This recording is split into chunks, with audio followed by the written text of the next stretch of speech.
Et donc, pour démarrer ce webinaire, je vous remercie donc de nous avoir rejoints. Et Guénolé, nous allons te laisser la parole pour nous présenter tout de suite, d'entrée de jeu, le projet de Saint-Jacques. Euh, Tu prends la parole et moi je coupe mon micro. Très bien, c'est parti. Donc, bonjour à tous. Je vais vous présenter donc le premier projet de Saint-Jacques-de-Halande. Du coup, Michel, tu peux nous avancer le slide. Donc, le projet de Saint-Jacques-de-Halande, c'est une centrale qui sera située sur le site du centre technique municipal de la ville. Donc, c'est un site qui avait déjà été identifié dans le cadre d'un projet que déjà Collandin avait envisagé il y a quelques années. Donc, c'est un site qui est très favorable puisqu'on a une toiture plate avec une bonne exposition, sans vis-à-vis. C'est une toiture qui est pérenne également. C'est en quelque sorte une toiture idéale pour ce type pour cette taille d'installation, avec la contrainte, une petite contrainte quand même qui était au niveau de l'aéroport, qui nous a obligés à avoir des panneaux particuliers un petit peu plus coûteux, de manière à respecter les contraintes de cette zone. Mais sinon, c'est clairement un site qui est exactement adapté pour poser une centrale de 36 kW. Donc on peut voir sur la photo à gauche qu'on a une centaine de panneaux qui tient sur le toit et qui permet de produire au maximum 36 kW crête. Donc ça correspond à un seuil réglementaire en fait, qui est le plus haut niveau, qui permet premièrement un certain prix de rachat de l'électricité, et qui également qui permet d'alléger les contraintes réglementaires. Donc, sans rentrer dans le détail, les panneaux installés, connectés au réseau, tamponnés par les différentes administrations, on est sur un coût global d'environ 50 000 €. On peut passer sur le slide suivant. Donc, une fois cette centrale installée, on est sur une production annuelle d'environ 40 000 kWh. Donc, c'est la quantité d'énergie moyenne qui peut être produite par cette centrale au cours d'une année. Alors, avec des variations, puisqu'on peut voir en bas que assez logiquement, en juin, juillet et août, on produit beaucoup plus qu'en hiver, à cause de l'ensoleillement, mais aussi grâce à des jours plus longs. Donc, globalement, ça représente en quantité d'énergie ce que consomme une douzaine de foyers qui ne sont pas chauffés à l'électricité. Et pour illustrer un petit peu plus, on peut voir à droite ce que représente 3 mètres carrés de panneaux solaires. Voilà, ça représente, ça permet en une heure, ça permet d'alimenter un sèche-cheveux pendant une heure, pendant une demi-heure. Ça permet de regarder la télévision pendant 5 heures. Ça permet de recharger son smartphone pendant 4 mois, ou d'alimenter son congélateur pendant un an. Voilà ce que représente 1 kWh. Et nous, avec ça, on devrait pouvoir produire 40 000 kWh en tout par an. Donc, en face de ça, il y a quand même quelques charges d'exploitation. Il faut qu'on loue la toiture, même si c'est un coût assez modique. Il y a également des frais d'exploitation, de maintenance, de réparation, d'assurance. Et ce qui fait qu'en une année, grosso modo, on peut espérer revendre 4 700 € d'électricité. Et une fois les frais déduits, grosso modo, il reste 500-600 € d'excédent mensuel, ce qui est assez modeste, et qui peut être réinvesti derrière dans d'autres projets de centrales, par exemple. Alors, sur le montage de ce projet, donc déjà un petit état d'avancement. Donc, c'est un projet qui est bien avancé. La partie urbanisme, déclaration préalable de travaux, l'équivalent du permis de construire, sont réalisés. Donc, c'est un prérequis important.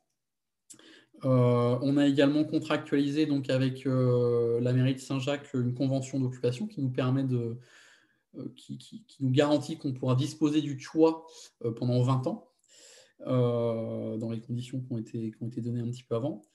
On a contractualisé également déjà avec notre installateur qui va installer cette centrale. Et puis, on en est sur une étape qui est encore un petit peu pleine d'incertitudes au niveau des délais, c'est qu'on est en train de demander le raccordement à Enedis. Enfin, on a demandé le raccordement à Enedis. Donc maintenant, il faut qu'Enedis étudie, en gros, pour nous amener un compteur qui servira à compter la production. Donc c'est une étape qui n'est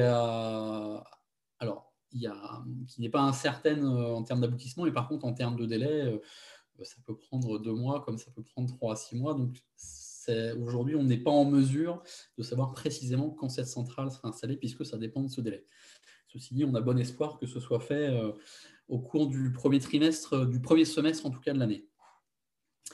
Donc, qui fait quoi dans ce projet? Sirène, que Vincent va nous présenter juste derrière. Donc, c'est la structure juridique qui porte ce dossier.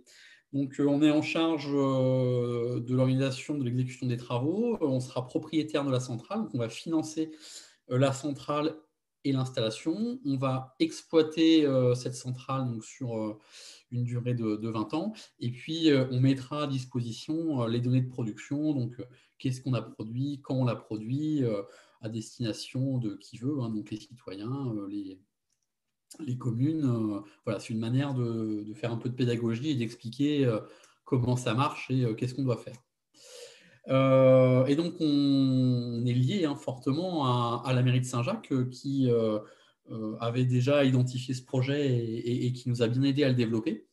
Donc pour ça, ils nous mettent à disposition la toiture du centre municipal via une convention d'occupation qui nous garantit qu'on peut l'exploiter pendant 20 ans, tout en assumant le fait qu'ils nous garantissent qu'ils ne feront pas de travaux, ils ne démonteront pas la centrale, ou si c'est le cas, ils nous verseront des indemnités. Ils vont également faire un certain nombre de travaux préalables, donc il y aura peut-être quelques ajustements à faire au niveau de la structure du toit pour supporter les panneaux. Il y aura également une tranchée à faire pour le raccordement entre le bâtiment et le nouveau compteur qui permettra de vendre la production. Donc ça, c'est la contribution une des contributions de la commune. Et puis enfin, on leur communiquera les informations de production qui pourront rediffuser, recommuniquer aux citoyens sur le site de la ville ou de la manière qu'ils le souhaitent. Et puis le troisième acteur, donc le plus important sûrement, et c'est aussi pour ça que vous êtes là aujourd'hui, c'est les financeurs. Donc on va vous expliquer après comment ça marche Sirène, mais bon, vous avez vu qu'un projet comme ça, c'est environ 50 000 euros, tout compris. Donc sur la partie d'investissement Sirène, alors idéalement, on souhaiterait avoir 100% de financement citoyen. Par contre, si ça ne s'avère pas possible, on compléterait par une partie en emprunt bancaire pour pouvoir développer quand même le projet, même si on n'arrive pas à le faire financer à 100% par des citoyens. Et donc voilà, on espère en tout cas avoir le maximum de financement pour que les financements qui seront apportés servent au maximum à produire de l'électricité et au minimum à rembourser une partie de l'emprunt. Voilà pour un petit résumé du projet Saint-Jacques. Donc, je ne sais pas s'il y a une pause question maintenant, sinon je passe la main à Vincent, je crois, pour vous présenter la manière dont Sirène va gérer ce projet.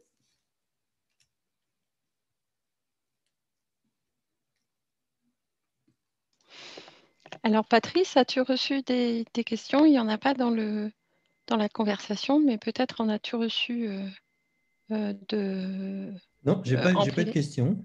D'accord. Alors nous allons pouvoir continuer avec la présentation de Sirène. Alors, Sirène, effectivement, à la base, c'est essentiellement un collectif de citoyens et qui partagent une certaine vision commune et collective d'un projet de développement des énergies renouvelables sur le territoire, en partant de motivation et de constat que l'énergie solaire, c'est quelque chose qui est disponible partout dans le monde et notamment en Bretagne, puisque on voit sur la carte météo sur la droite qu'il y a du soleil en Bretagne. Peut-être pas à cette heure-ci, mais en journée. Et puis, on l'a vu aussi dans les prévisions de production, que c'est beaucoup en été où on aura quelques belles heures d'ensoleillement et qui permettent de transformer cette énergie solaire en électricité grâce aux panneaux photovoltaïques. Par ailleurs, sur des ambitions de production ou de consommation d'énergie en France, enfin plus globalement sur un territoire plus large, c'est bien d'avoir plusieurs sources de production et que on peut tous avoir notre place à prendre. Et plus on a des sources locales de production d'énergie, moins on est dépendant du reste du monde, moins on cherche à se bagarrer, même pour avoir accès à des ressources qui sont limitées. Et donc, c'est sûrement positif.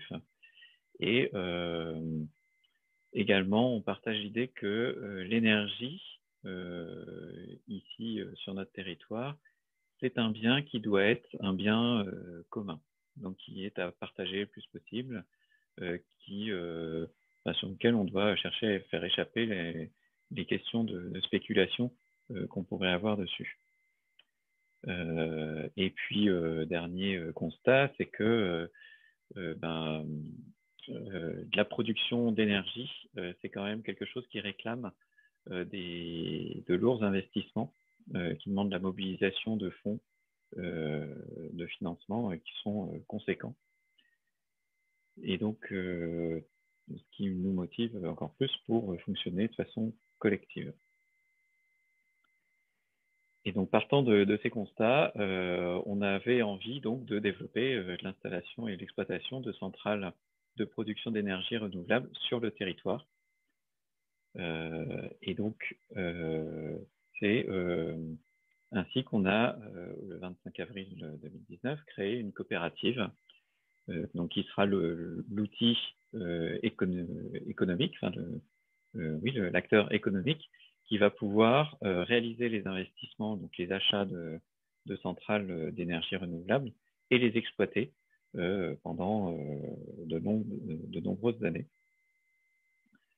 C'est ce qu'on présente sur la planche suivante. On présente l'architecture globale de notre société. Donc, c'est une société qu'on a dû créer, société de droit privé, et on a choisi le statut juridique de SAS, Société par action simplifiée, qui a l'avantage de pouvoir donner beaucoup de liberté sur la façon d'écrire les statuts et donc les règles qui régissent le fonctionnement de cette société.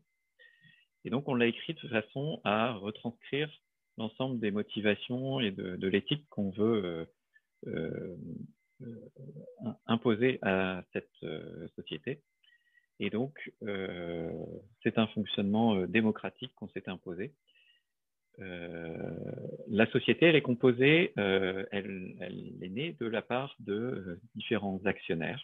Donc, ce sont les membres qui constituent la coopérative.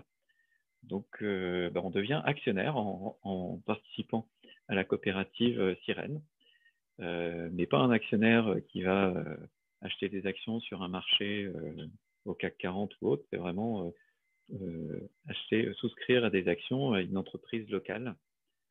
Donc, Sirène pour Citoyenne Rennaise de l'énergie, qui a démarré à Rennes et qui a vocation à pouvoir couvrir tout le territoire, alors je dirais le plus restreint possible, parce que plus on peut avoir de coopératives qui foisonnent un peu partout, tant mieux, plus on aura une proximité entre les participants et les projets qui vont pouvoir être financés.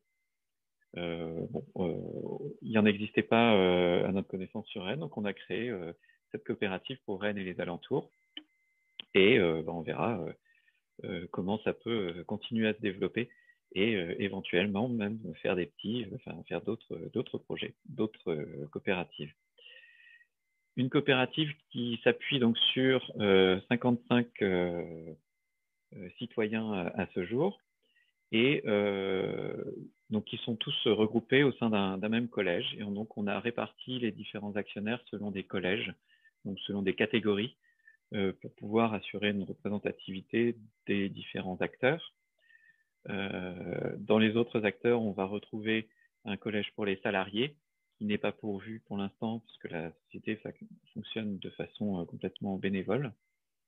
On verra s'il y a une phase de croissance importante, si on peut effectivement embaucher du monde, et ce sera tant mieux.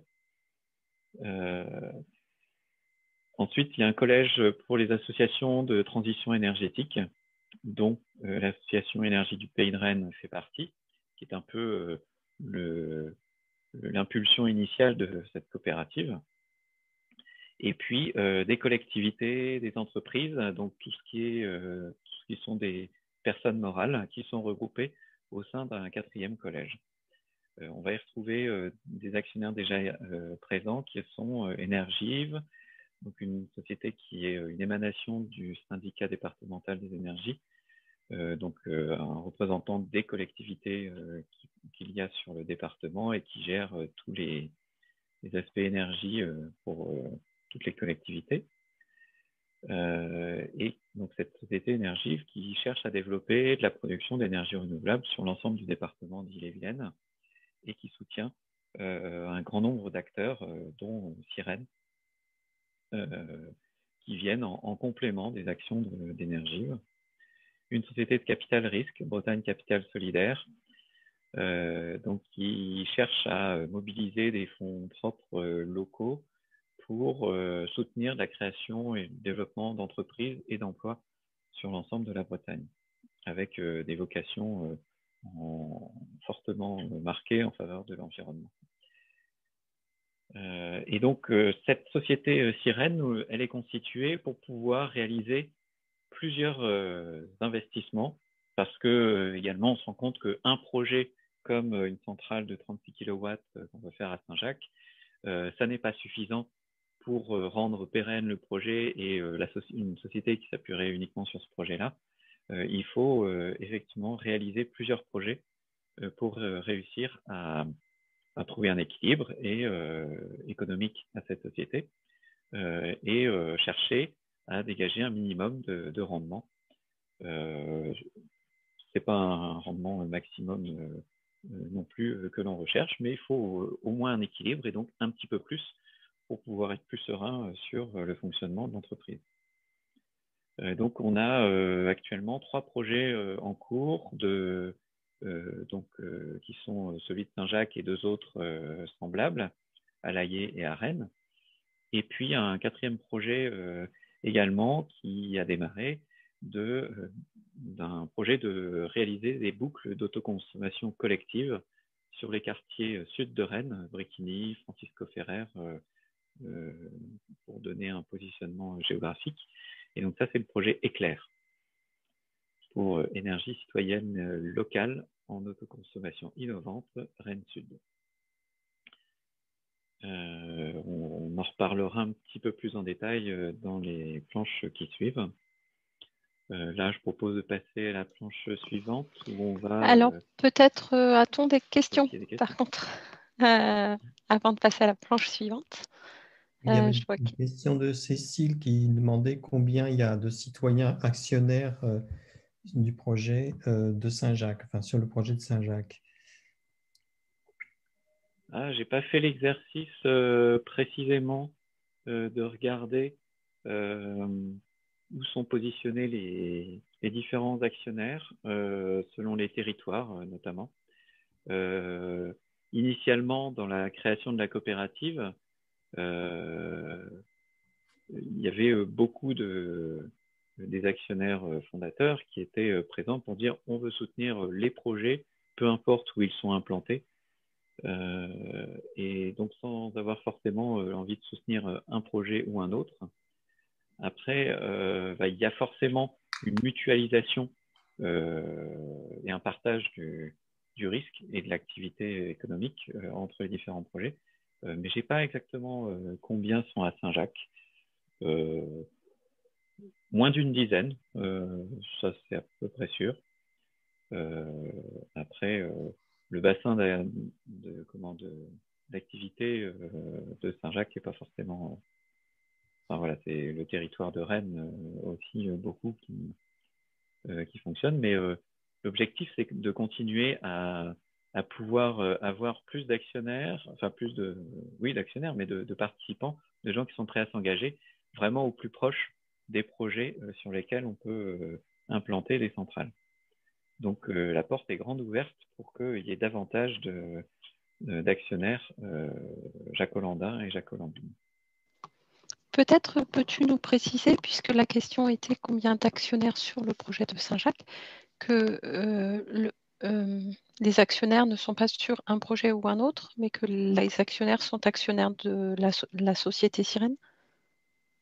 Oui, effectivement, quand on devient actionnaire, on est actionnaire de la coopérative Sirène. Même si on cherche on pense que ce qui peut accrocher, c'est bien qu'il y ait un projet présent très proche sur le territoire. Formellement, effectivement, on devient actionnaire de l'ensemble de la société. Et puis, c'est l'activité, les revenus de toutes les centrales qui vont constituer le chiffre d'affaires global de l'entreprise et permettre de constituer le résultat que l'on pourra constater de cette société. Je ne sais pas si ça répond suffisamment. On peut peut-être effectivement présenter le détail sous un autre angle de ce que c'est Sirène. Donc, c'est une société, une SAS, je l'ai signalé au tout début, société par action simplifiée, qui est à capital variable, donc ce qui facilite l'entrée et puis la sortie également des participants. On souscrit au minimum une action de 50 €, mais on peut souscrire autant d'actions que l'on souhaite. On peut souscrire autant de fois des actions que l'on souhaite. Voilà, il n'y a pas de contraintes fortes. On s'est fixé une règle qui est de limiter à 10% du capital détenu par un actionnaire.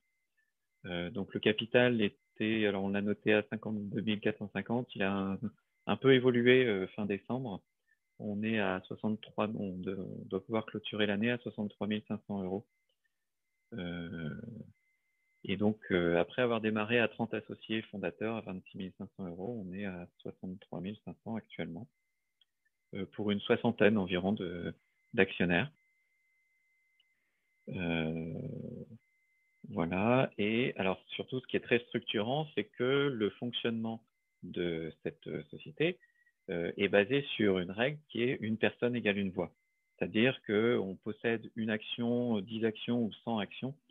On a tous le même poids dans les votes et les choix pris par la coopérative en assemblée. Par ailleurs, l'assemblée élit l'organe de pilotage qui est le conseil de gestion, qui élit des représentants de chaque collège, donc, y compris le collège des salariés, pour faire fonctionner au jour le jour la coopérative. Et donc, ils votent également en assemblée, disons, une feuille de route sur les projets à mener, à lancer pour la coopérative sur l'année ou les années qui viennent. Enfin, on a écrit des statuts de cette coopérative pour être compatible et avec l'agrément ESUS, donc un agrément délivré par l'État qui caractérise que c'est une entreprise sociale, solidaire et d'utilité sociale. Donc c'est l'agrément qui représente les entreprises de l'économie sociale et solidaire selon la loi de 2014. Donc il se caractérise par un certain nombre de règles, de caractéristiques qui sont respectées par cette coopérative, qui est que Donc, on est sur un mode une personne égale une voix, donc un fonctionnement démocratique. On a un objet social qui porte une utilité sociale, et donc ici avec un fort caractère environnemental. Par ailleurs, on limite le rendement du capital. Et donc, dans les statuts, on a écrit qu'on limitait le rendement à 3%. Donc, on ne pourra pas délivrer plus de 3% du capital investi sous forme de dividendes. Par ailleurs, on limite à 50% maximum la part de résultats nets de bénéfices qui peut être distribuée sous forme de dividendes. Donc, on s'engage à conserver la moitié des bénéfices au sein de l'entreprise pour permettre de réaliser d'autres investissements et de continuer à développer le fonctionnement de l'entreprise. Et enfin, il y a une autre règle qui est sur l'encadrement des salaires pour les salariés dans l'entreprise, où on plafonne un salaire maximum à 5 fois le SMIC, je crois. On est assez large parce que l'agrément il va jusqu'à 7 fois. Il y a un ratio à respecter que je ne connais plus par cœur entre le salaire le plus bas et le salaire le plus élevé dans l'ensemble des salariés. On n'a pas de salariés pour l'instant, donc c'est pas très significatif, mais voilà, on se fixe quand même toutes ces règles-là. Et donc, on a obtenu l'agrément ESUS en juillet dernier. Donc, nous sommes reconnus, la coopérative est reconnue d'entreprise solidaire et d'utilité sociale.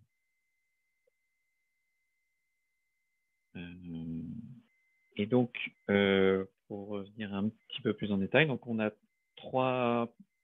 4 projets en cours, les 3 qui sont ce qu'on appelle en vente totale. Donc 3 projets de centrales photovoltaïques, un ici à Saint-Jacques, donc ce qu'on présente ce soir, et 2 autres à Rennes et à Laillé, sur des puissances et des dimensionnements similaires, d'environ 36 kW. Et dans ces 3 projets, on applique le modèle de signer un contrat de vente de l'électricité à un tarif qui nous est garanti pendant 20 ans, au tarif de 12 centimes le kilowattheure.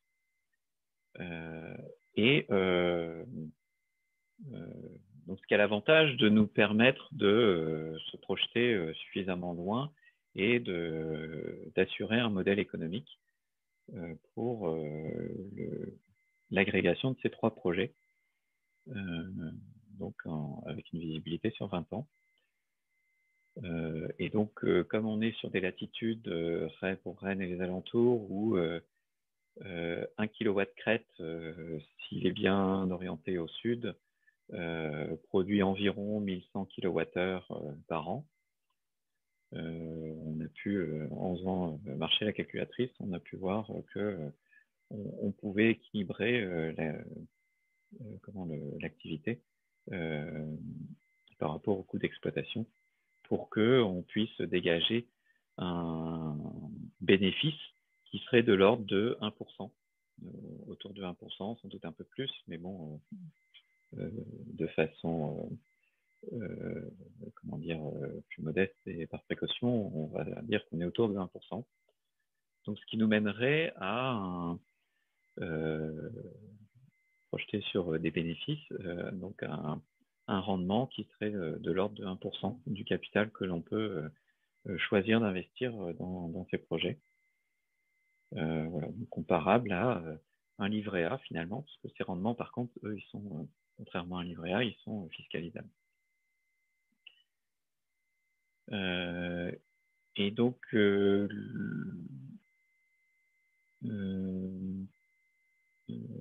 on a vu. Et après, il y a un 4e projet, voilà, qui est un projet d'autoconsommation collective. Alors peut-être Alexis, pourras-tu nous parler de ce projet? Je crois que tu es connecté. Oui, avec plaisir. Bonsoir à tous. Donc Alexis, effectivement, je fais partie du projet Éclair. Donc le projet Éclair,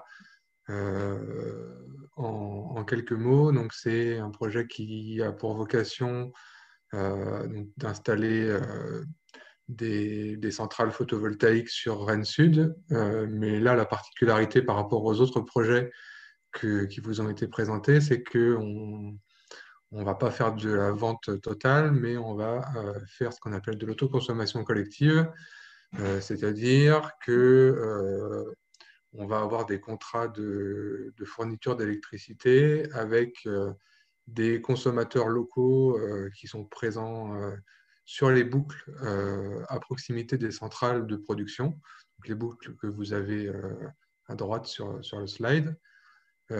Et qui seront les consommateurs principaux de l'énergie qui sera produite par les centrales photovoltaïques. Donc 2 km parce que c'est aujourd'hui la distance réglementaire pour l'autoconsommation collective. Et donc, qu'est-ce que je peux vous dire de plus? Oui, bah, du coup, sur ce projet-là, donc, l'ambition, c'est d'installer dans un premier temps 500 kW crête de puissance. Donc, c'est une taille un peu supérieure aux autres projets de Sirène. Donc, ce ne sera pas installé forcément en une seule fois, mais sur plusieurs centrales de tailles différentes qui peuvent aller d'une petite toiture d'un particulier jusqu'à des plus grandes installations de 100 à 150 kW crête, donc sur des bâtiments publics et privés, mais principalement aujourd'hui publics, donc notamment des écoles, collèges, lycées, ou des bâtiments d'habitation de bailleurs sociaux, puisque on travaille aussi sur ce projet-là avec les bailleurs sociaux pour pouvoir, d'une part, produire sur leur patrimoine et puis aussi essayer, dans la mesure du possible, de toucher aussi les habitants de ces bâtiments qu'on a envie d'inclure dans notre projet. Donc, voilà un petit peu en résumé. Je vois un petit peu les mots-clés là, mais effectivement, on parle de pas mal de circuits courts de l'énergie et d'un map de l'énergie. Vraiment, l'idée, c'est d'être au plus près entre les producteurs et les consommateurs pour relocaliser la production et faire sens avec la consommation qu'on peut avoir respectivement dans nos usages au quotidien. Voilà. Bon, je pense que j'ai fait un petit tour assez rapide du projet Éclair. On a d'autres webinaires du genre qui ont été et qui seront organisés sur ce projet-là. Donc, n'hésitez pas à suivre l'actualité d'énergie du Pays de Rennes et de Sirène pour pouvoir avoir plus de détails si vous le souhaitez. Alors Patrice, as-tu reçu des questions? Non, j'en ai pas eu d'autres questions. Question sur toutes ces choses passionnantes qu'on vient de vous raconter. Moi, j'en ai une de question sur Éclair. Est-ce que Éclair pourrait fonctionner sans subvention FEDER? Est-ce qu'il pourrait être, comment dirais-je, à peu près équilibré sans la subvention de la région? Alors, c'est une excellente question. Merci, Patrice. Aujourd'hui, non, Éclair ne fonctionnerait pas sans la subvention de la région. parce que ce sont, d'une part, c'est des modèles innovants, donc dont la construction et la mise en place de toute l'opération, voilà, c'est pas des choses courantes qu'on fait dans les énergies renouvelables aujourd'hui, même si ça se développe de plus en plus. Hein. On avait un reportage au JT de France 2 hier sur l'autoconsommation collective. Donc voilà, on va dire, ce sont des projets d'avenir, mais effectivement, là, la subvention, elle est là pour justement permettre de créer un prototype, de créer voilà, un projet innovant qui, effectivement, une fois que les outils seront mis en place, seront stabilisés sur le fonctionnement de la boucle. Ce qu'il faut aussi voir, c'est que par rapport à un projet en vente totale, un projet en vente totale, vous revendez la totalité de l'énergie qui est produite sur la durée du contrat, donc sur 20 ans. Et il n'y a pas un kilowattheure produit qui n'est pas valorisé par des euros en face. Aujourd'hui, sur un projet d'autoconsommation collective, vous allez avoir un portefeuille de clients consommateurs qui va être fluctuant dans le temps, et à la fois en nombre de clients, mais aussi en niveau de consommation, puisque là, on parle de fournir des clients en temps réel. Donc, du coup, ça génère aussi, ça peut générer ponctuellement des surplus, par exemple. Donc c'est quelque chose qu'il faut aussi être capable de gérer. Donc, on valorise potentiellement aussi parfois un peu moins bien la totalité de l'énergie qui est produite. Voilà. Donc, un certain nombre d'éléments qui font qu'aujourd'hui, effectivement, ce projet-là, sans la subvention, il serait sans doute pas viable en l'état. Mais l'idée, c'est qu'effectivement, à terme, ils le deviennent, puisque des subventions sur l'autoconsommation collective, dans quelques années, il n'y en aura plus. Et donc, évidemment, l'objectif, c'est que les modèles qui auront été créés grâce aux subventions puissent être dupliqués de manière économiquement viable par la suite. C'est le même fonctionnement finalement que ce qui se fait sur les énergies renouvelables de manière classique, puisque on ne parle pas de subvention, mais finalement un tarif d'achat, un tarif garanti sur 20 ans, c'est une façon de garantir une viabilité économique à un projet. Et là c'est un peu un parallèle qu'on peut faire. Oui, donc il y a un caractère d'innovation et d'expérimentation qui est important et qui fait que cette subvention permet de lancer le projet, mais les résultats qu'on doit en attendre, en fait, sont de définir les conditions dans lesquelles des telles boucles pourraient être fonctionner de façon autonome, c'est le cas de le dire. Ouais, puis ce qu'il faut voir, c'est que là, sur ce projet-là, on a 500 kW de crête qui sont éligibles à la subvention.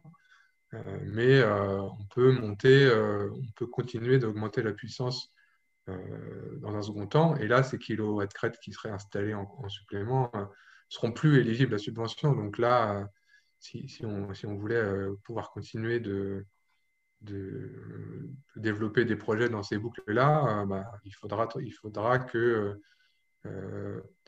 les premiers kilowatts crête qui ont été installés permettent le déploiement des kilowatts crête suivants non subventionnés.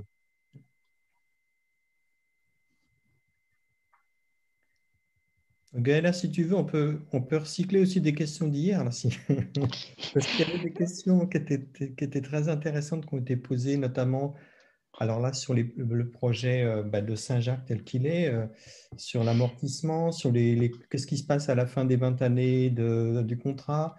Donc, il y a peut-être des questions moi, que j'avais trouvées Oui, tout à fait. intéressant. Tu as raison, J'ai appris. Patrice. Donc, je ne sais pas. Mais Alors, je vais donner la plusieurs parole à questions tout le monde. hier, c'est toi qui les as par devers toi. Donc, peut-être tu pourrais nous faire une, un top 10 ou un top 5 des meilleures Non, non, questions. je vais Mais choisir simplement. Moi, j'avais bien noté la question de l'amortissement, c'est-à-dire pourquoi est-ce qu'on a amorti la centrale et parce que finalement, c'est quand même pas si évident que ça. Et puis, d'une certaine façon, la question générale, qu'est-ce qui se passe à la fin? Qu'est-ce qu'on en fait? Est-ce qu'on la démonte? Est-ce que si on la démonte, est-ce que le coût de démontage est inclus dans le projet? Des choses comme ça. Et bon, moi, je pose les questions, mais alors, pour l'amortissement, qui veut répondre? Peut-être Vincent, tu peux Oui, répondre? oui. Alors effectivement, on amortit l'investissement dans la centrale photovoltaïque sur 20 ans. Donc, ce qui permet formellement, c'est on va ponctionner sur les revenus chaque année une somme, donc un 20e de l'investissement, pour préparer le renouvellement de l'installation qu'il faudrait peut-être faire au bout de 20 ans. Et donc, on prépare, on anticipe l'avenir de cette façon-là. Et donc, on espère bien aussi que l'installation, si au bout de 20 ans, comme on peut le penser, l'installation est toujours là, dans ce cas-là, cet argent-là, on le sort de provision et ça devient des disponibilités pour l'entreprise, notamment pour rembourser le capital de tous ceux qui ont investi dans la coopérative. Par ailleurs, qu'est-ce qui se passe au bout de 20 ans?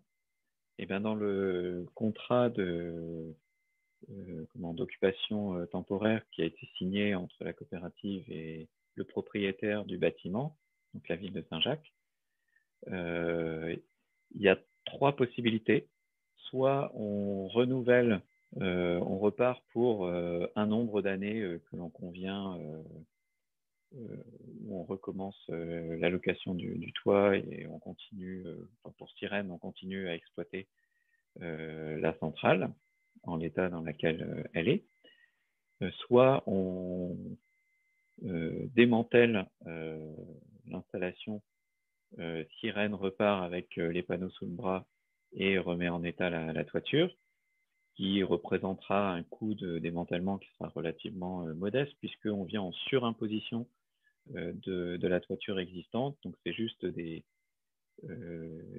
crochets sur lesquels on vient poser les rails des panneaux qu'on va enlever.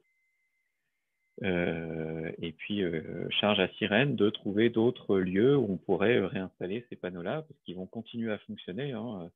Les constructeurs, les fabricants de panneaux garantissent plus de 80% du nominal de production d'un panneau 25 ans après. Donc, au bout de 25 ans, un panneau continue à produire, un peu moins bien qu'à ses débuts, mais au moins à 80% de sa puissance nominale. Et donc, la dernière possibilité, c'est que Sirène laisse en l'état l'installation, remettre les clés à la ville de Saint-Jacques, qui reprend le bien tel quel et prend à sa charge le fait de continuer à l'exploiter, l'entretenir, ou enfin en fait ce qu'ils veulent, mais et pourquoi pas pour autoconsommer la production, par exemple. Parce que là, le contrat de vente d'électricité va s'éteindre au bout de 20 ans, et donc si n'importe qui veut continuer à exploiter cette centrale, que ce soit Sirène, la ville de Saint-Jacques, ou un tiers qui viendrait reprendre, il faut trouver un fournisseur d'électricité qui accepte d'acheter cette production.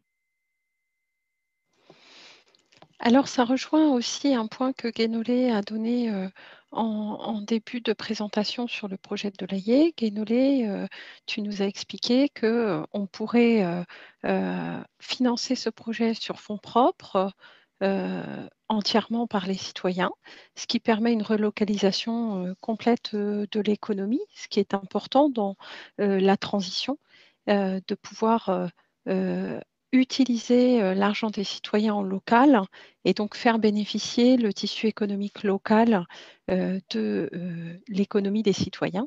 D'un autre côté, il nous est aussi possible de faire de l'emprunt bancaire et ces deux possibilités sont aussi intéressantes puisque Vincent, tu viens de nous expliquer qu'une fois que tout est amorti au bout de 20 ans, on a récupéré le prix de la centrale et donc aussi le capital de l'emprunt bancaire qui, lui, redevient du capital propre de l'entreprise.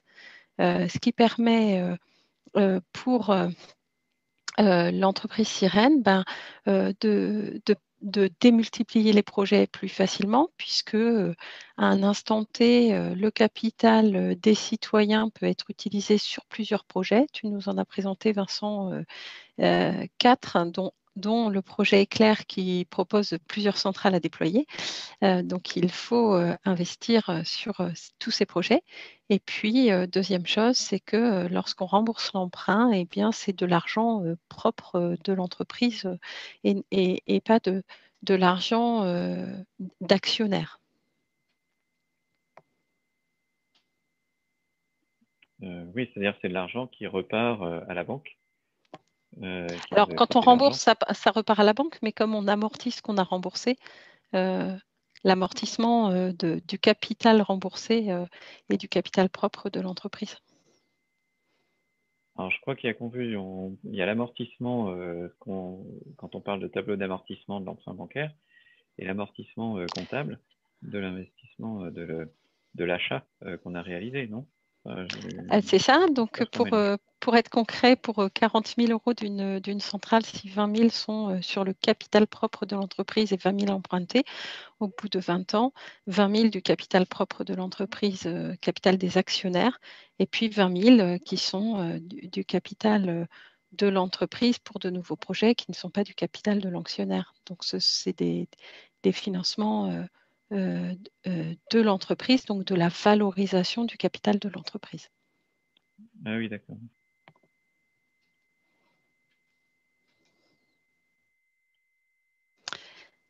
On peut peut-être conclure sur la partie, parce que je vois que leur sont un peu sur la partie comment est-ce qu'on concrètement C'est ça. Donc on va passer au dernier slide. Tu as tout à fait raison, Guénolé. Merci pour cette transition.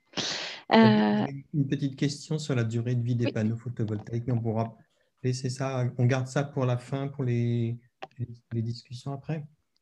Hein, on termine. D'accord. Donc, OK, on prendra la discussion. D'accord. Donc, il est possible de devenir actionnaire de la société Sirène.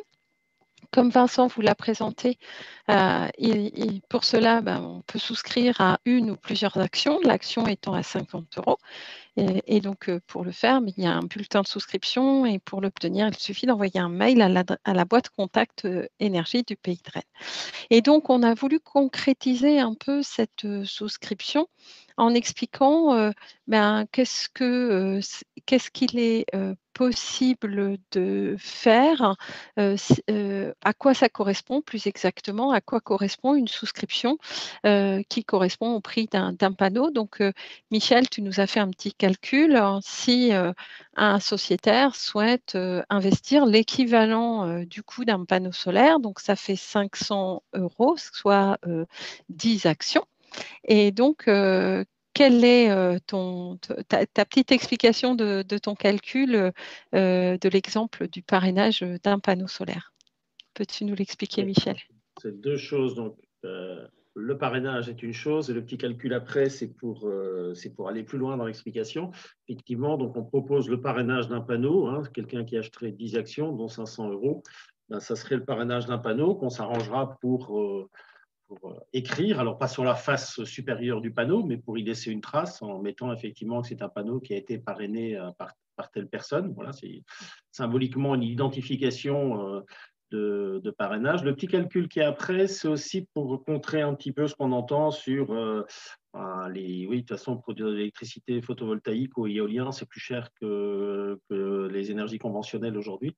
Ça peut vous montrer qu'un panneau, donc tel qu'il est aujourd'hui PV, là, si vous parrainez un panneau, ça produira à peu près 7400 kWh sur ces 25 ans, en sachant qu'il ira très probablement plus loin. Les premières centrales qui ont été démantelées, elles avaient celles que je connais, elles avaient 32 ans. Elles produisaient toujours plus de 80%. Et c'était avec une technologie d'il y a 32 ans. Donc voilà, donc on sait que. Mais prenons le chiffre de 25 ans, puisque la garantie est sur 25 ans. Donc ça nous fait un coût du kilowattheure de 6 centimes 70, assuré pendant 20 ans, puisque même si le panneau va jusqu'à 25 ans, on a le tarif de rachat jusqu'à 20 ans. Après, on ne sait pas ce que la situation sera. Est-ce qu'il y aura toujours des tarifs de rachat dans 20 ans? On ne sait pas. Mais de toute façon, sinon, il y aura toujours moyen de l'autoconsommer, parce que de l'électricité, on en consommera toujours. Aujourd'hui, le coût moyen du kilowattheure est de 18 centimes avec toutes les taxes.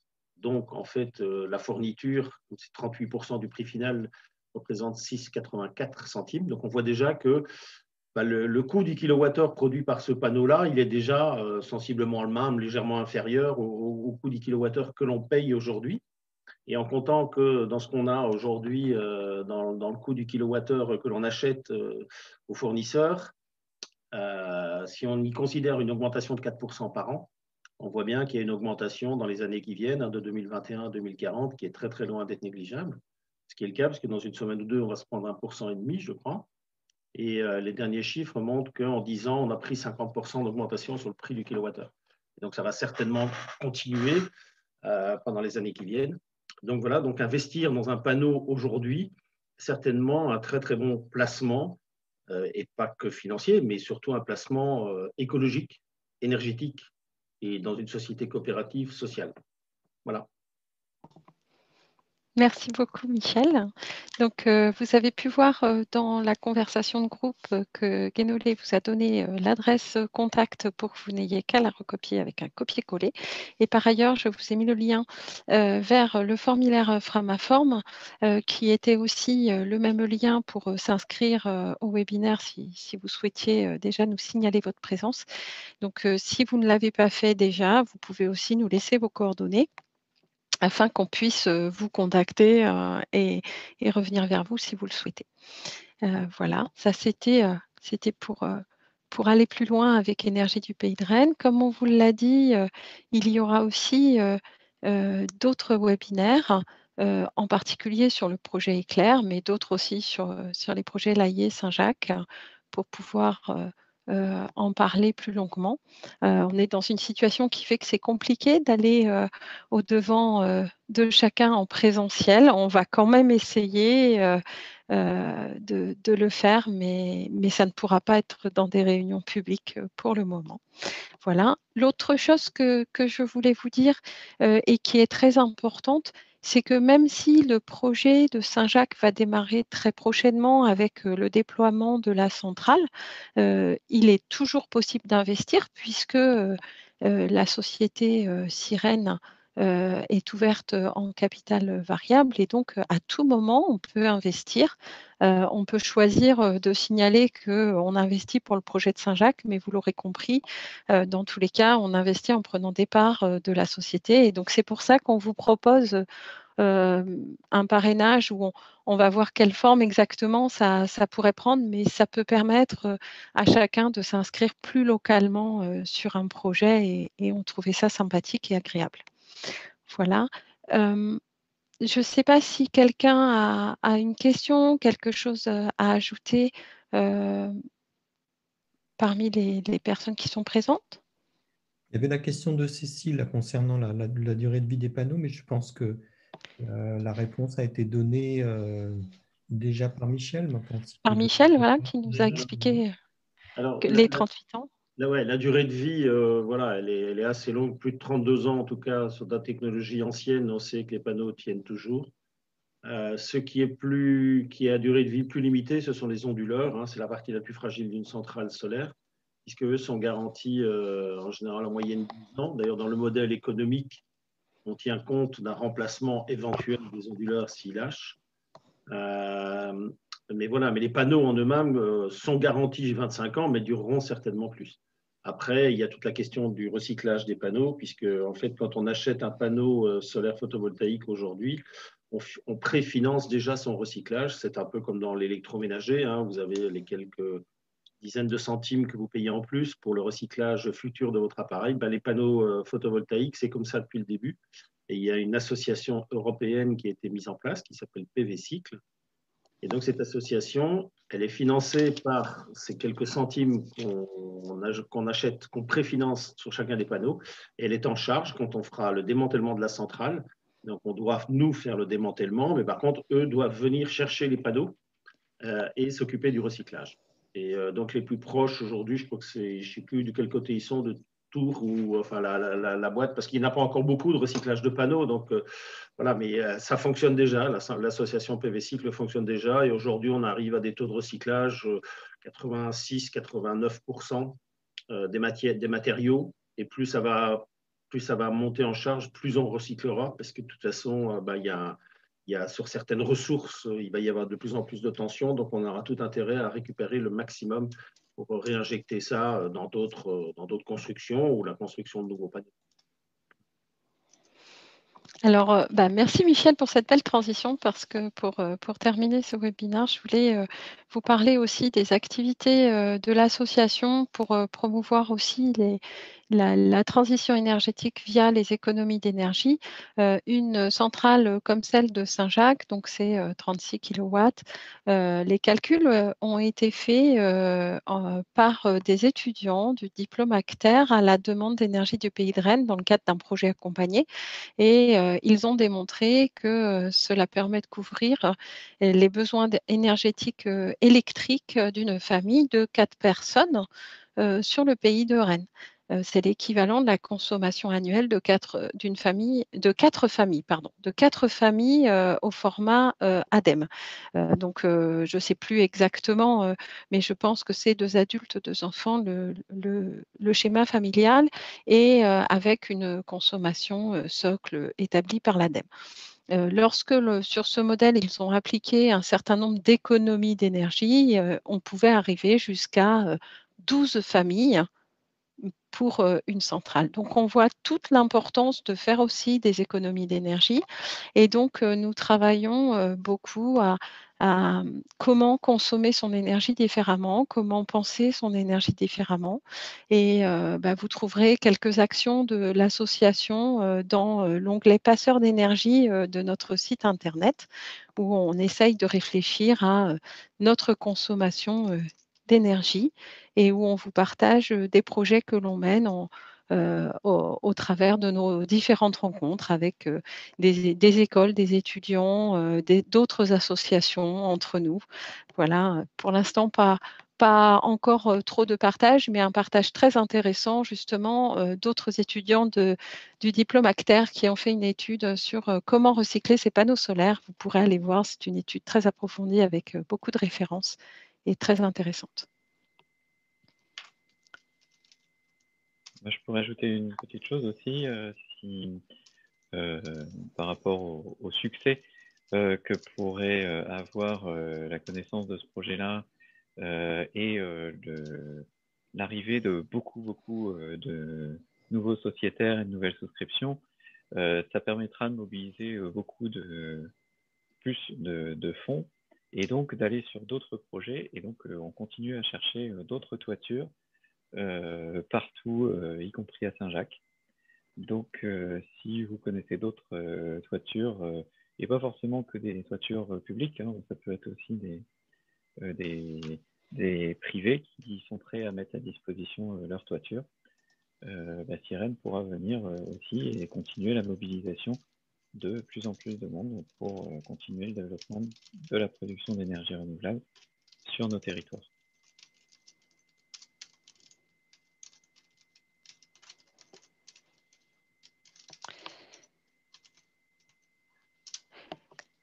Eh bien, merci beaucoup.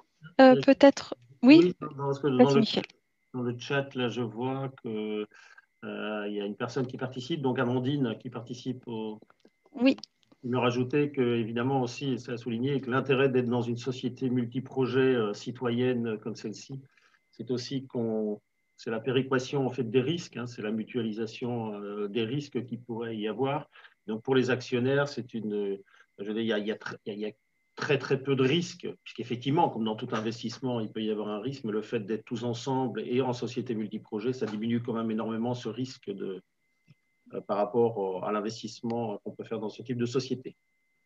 Tout à fait, tu as raison de préciser, Michel, et merci Amandine pour ce rappel. Alors peut-être, eh bien, pour conclure, si vous êtes d'accord, parce qu'on arrive au bout de l'heure, Guénolé, accepterais-tu de nous dire un mot de la fin en tant que Jacques Hollandin de l'association Énergie du Pays de Rennes?